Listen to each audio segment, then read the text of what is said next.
Dah.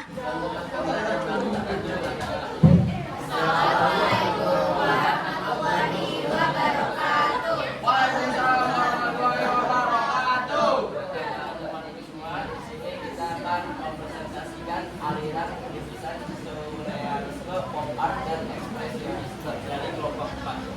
Ini kita langsung mulai aja ya. Oke, sebelumnya perkenalan itu ya nih. Nama saya Muhammad Iksan.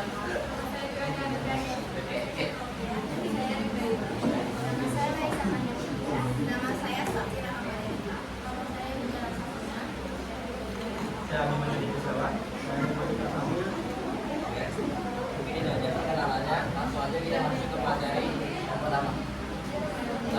Ya, sebenarnya pengertian surrealisme adalah aliran seni yang mengeksplorasi dunia bawah sadar dan usaha untuk menciptakan situasi sebenarnya dan aturan-aturan konvensional.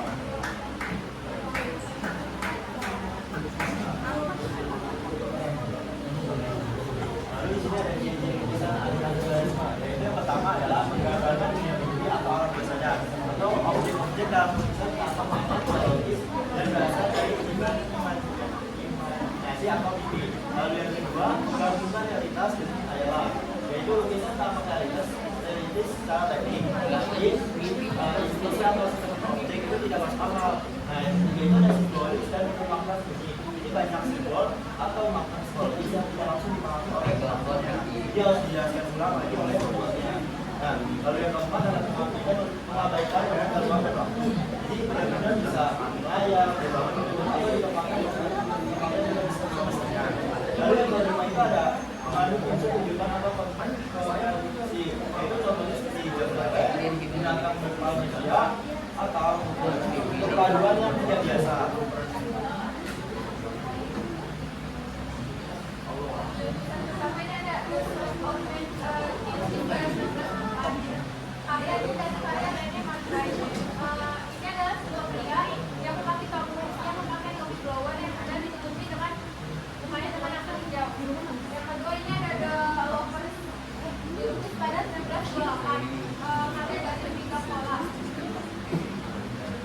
Potensinya adalah zona dari dirinya dengan aliran surrealisme dan simbol-simbol pribadi seperti tanaman dan banyak bentuk lagi.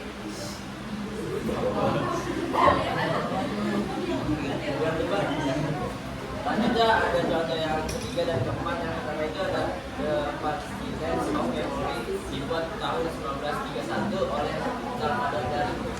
Di sini tuh terlihat bahwa jam-jam itu meleleh, itu memiliki makna bahwa waktu itu sebenarnya gak kaku atau terlihat seperti itu. Sebenarnya bisa aja di dalam bawah sadar itu terlihat lebih lebih lunak gitu. Jadi emang surrealisme ini menekankan bahwa kemisteriusan dari lukisan tersebut. Jadi mungkin banyak orang berargumen bahwa lukisan ini seperti ini, maknanya ini. Jadi banyak sekali yang berargumen maknanya. Dan selanjutnya ada lukisan Golconda pada tahun 1953, karyanya Ren Magritte. Di situ terlihat ada langit biru dan seperti kota biasa, ada rumah-rumah, dan anehnya ada pria yang berjas hitam dan memakai topi seperti bisa juga seperti turun dari atas atau dia mengambang di situ.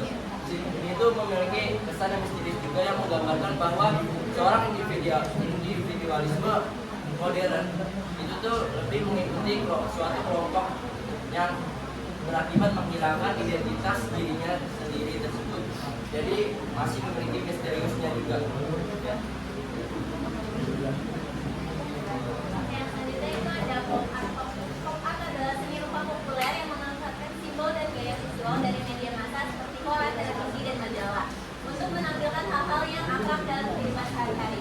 Karya-karya pop art sering mengangkat ikon-ikon budaya populer seperti komik, iklan, selebriti, dan produk konsumsi. Gaya ini divisualisasikan melalui kanvas maupun seni grafis. Pop art berkembang dari aliran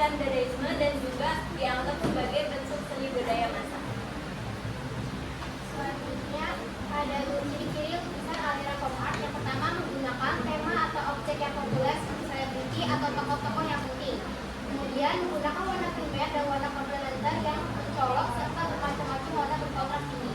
Warna primer itu seperti merah, biru, atau kuning. Warna komplementer itu warna yang berseberangan, bisa seperti kuning dan dengan ungu. Kemudian menggunakan garisan jelas yang merupakan representasi simbol seperti siluet wajah atau bintang. Kemudian menggunakan teks ukuran besar dengan garis yang tegas seperti tulisan wow atau bang. Menggunakan partikel yang ada di komik seperti balon dan menggunakan gambar atau icon dari media dan produk terkenal misalnya Kalexo, rambu-rambu jalan, toko surat kabar, dan barang lain yang populer.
Selanjutnya ada pengertian ekspresionisme. Adalah ekspresionisme merupakan salah satu aliran yang mengedepankan ekspresi individu terhadap apa yang mereka ingat, lihat, dan rasakan. Dapat dikatakan bahwa ekspresionisme merupakan aliran psikologis yang menonjolkan ungkapan yang ada di dalam jiwa.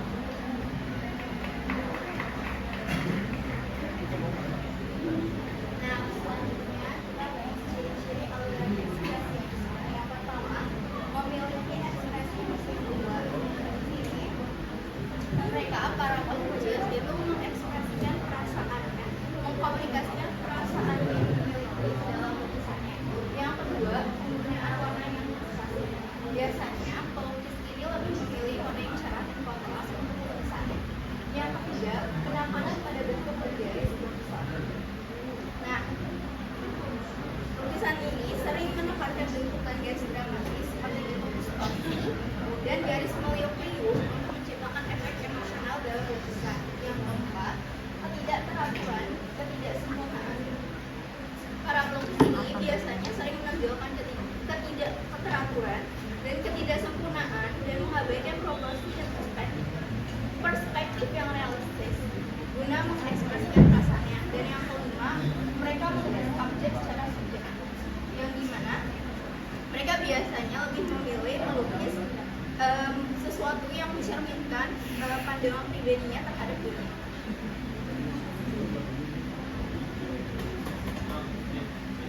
Ini ada contoh-contoh lukisan aliran ekspresionisme. Yang pertama ada Esquire yang dilukis oleh Edward Munch pada tahun 1899. Yang kedua ada The Night yang dilukis oleh Max Beckman pada tahun 1918 sampai 1919. Dan yang ketiga ada Tiga Suasana Hati yang dilukis oleh Evan Witt pada tahun 1906. Yang pertama, karya Edward Munch itu merupakan lukisan aliran ekspresionisme yang paling terkenal. Karena kalau misalnya kita searching atau googling, itu yang pertama muncul atau yang muncul itu seperti orang yang sedang gelisah atau orang yang ketakutan. Itu merupakan latar belakangnya itu sebagian besar autobiografi, karena pada pengalaman pelukis Edward Munch sendiri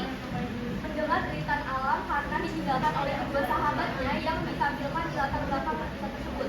Yang kedua ada karya Max Beckman, judulnya The Night, menampilkan sudut-sudut tajam dan figur-figur yang sempat tinggi dan kacau, mengekspresikan kekacauan Beckman terhadap kehidupan di Jerman pasca perang.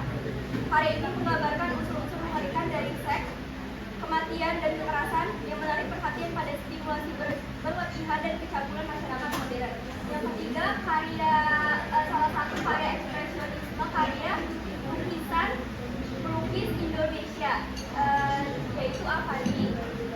Judulnya Tiga Suasana Hati, menampilkan tiga ekspresi wajah yang berbeda, itu menggambarkan emosi atau suasana hati manusia. Oke guys, kita kan tadi sudah belajar tentang surrealisme, pop art, dan ekspresionisme. Untuk meresearching atau mengingat kembali bahwa biar kalian lebih paham lagi, sini ada tebak-tebakan ya. Sini ada yang bisa nggak? Ini lukisan aliran apa? Pop art. Oke, Basya apa? Pop art. Oke, belum, Man. Sementara untuk Basya. Hadiah mana? Hadiahnya mana?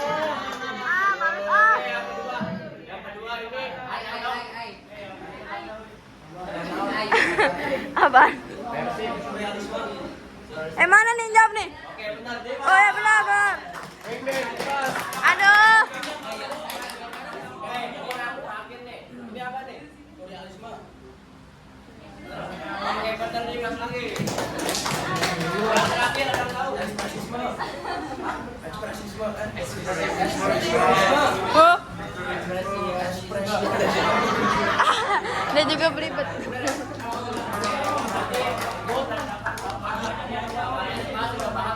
Iya, bener banget. Langsung nih. Bunga mawar, bunga selasih. Warna cerah, ada duanya. Kalau cukup sekian dan terima kasih. Saya harap tidak ada yang bertanya. Hadiahnya mana, Bu? Ada yang bertanya ya? Ini siapa nih? 1, 2, 3. Kita coba dari kesempatan 3 doang ya. Dari ulang ya. Nih. Itu gampang. 1, 2, 3. Masya. Ini ada, kan saya lihat ya, ada beberapa lukisan itu yang ekspresionisme sama surrealisme itu agak mirip gitu, kadang ada. Jadi Ekspresionisme sama surrealisme. iya, agak mirip gitu. Perbedaan mendasarnya tuh kayak gimana gitu ya. Oke. Keren, tepuk tangan dong. Hey. Dua nih ya. 1. Ini kalau yang lain kata gitu nih. 1, 2, 3. Oke, Tepu. Curang banget.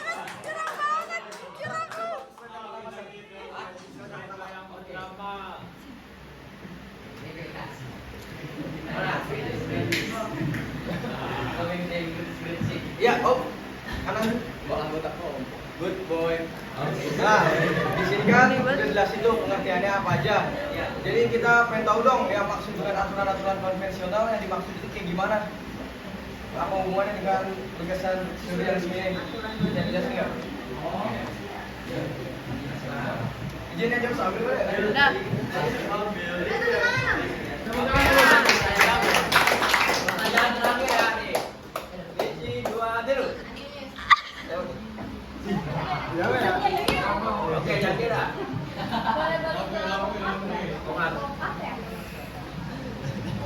Hah? Elah. Perekam gak dapet ini. Nah, kan di sini tuh dia tuh menceritakan kalau misalkan sedang mengambil budaya populer ya, kayak misalkan komik, iklan, selebriti. Nah, pada saat zaman itu tuh pernah nggak sih hal itu dijadikan sebagai iklan gitu? Jadi lukisan itu dijadikan iklan. Nah, apakah boleh pada zaman itu juga lukisan itu dijadikan sebagai iklan untuk masyarakat? Nah. Bagus. Kita sudah bagus pertanyaan-pertanyaan. Izinkan kami untuk berdiskusi sebentar. Kita pertanyaan lagi.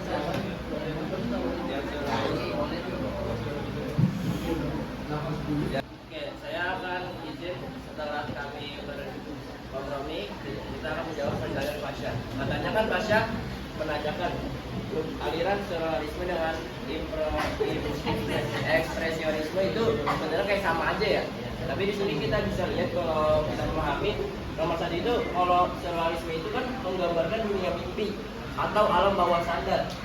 Objek-objek dalam lukisan tampak aneh dan tidak jelas dan tidak logis dan sering berasal dari imajinasi atau impian saja. Sedangkan yang ekspresionisme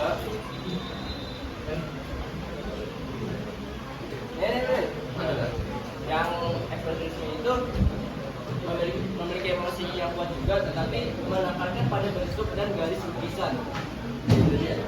Jadi sebenarnya kalau yang surrealisme itu tuh lebih kayak dunia mimpi, jadi kayak nggak jelas gitu, maknanya tuh bisa banyak. Tapi kalau ekspresionisme itu emang menekankan emosi yang kuat, jadi kayak jelas gitu ya. Mungkin cukup aja ya. Cukup. Oke, terima kasih. Selanjutnya pertanyaan dari Adrian Sinepu, dijawab oleh Sabil ya. Ya, Dre, jadi gini Dre, aturan konvensional itu yang pertama menggambarkan dunia bawah sadar. Contohnya mengambil inspirasi dari mimpi, fantasi, dan hal-hal yang tidak logis. Yang kedua, bebas dari batasan logika. Contohnya tidak terikat oleh akal sehat atau urutan sebab akibat yang logis. Yang ketiga, simbolisme yang dalam. Contohnya menggunakan simbol atau bentuk yang menyimpan makna tersembunyi. Nah, Kalau coba Bil dirincin lagi Bil, kayak kurang paham. Masih belum paham.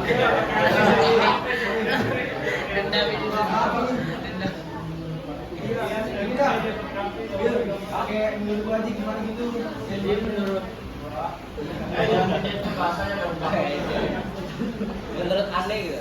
Menurut Anda. Jadi menurut saya tuh surrealisme tuh kayak menggambarkan di dunia bawah sadar gitu. Gitu doang. Sama ya gitu bawah sadar dan mimpi. Belum.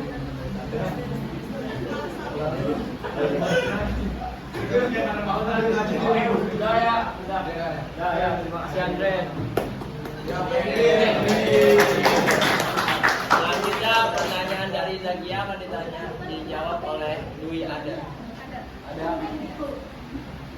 Oke, masuk. Jawab pertanyaan Zakia. Tadi kan Zakia nanya kalau lukisan pop art itu zaman dulu boleh nggak sih dikasihin ke masyarakat? Jawabannya itu boleh, karena lukisan pop art pada masa lalu bisa dan seringkali digunakan buat iklan, asal punya izin dan nggak ngelarang hak orang lain. Terus pada saat itu udah boleh lukisan dijadikan sebagai iklan? Pada saat itu gitu, pada saat zaman itu berarti lukisan udah bisa dijadikan sebagai bahan untuk iklan gitu? Iya, iklan. Ya, sudah bisa.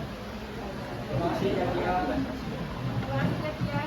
Masih kembali. Oke, mungkin segitu aja presentasi dari kelompok kami. Misalnya ada kurang dari kata-kata atau bahasa, mohon dimaafkan ya. Kita tutup. Wassalamualaikum warahmatullahi wabarakatuh.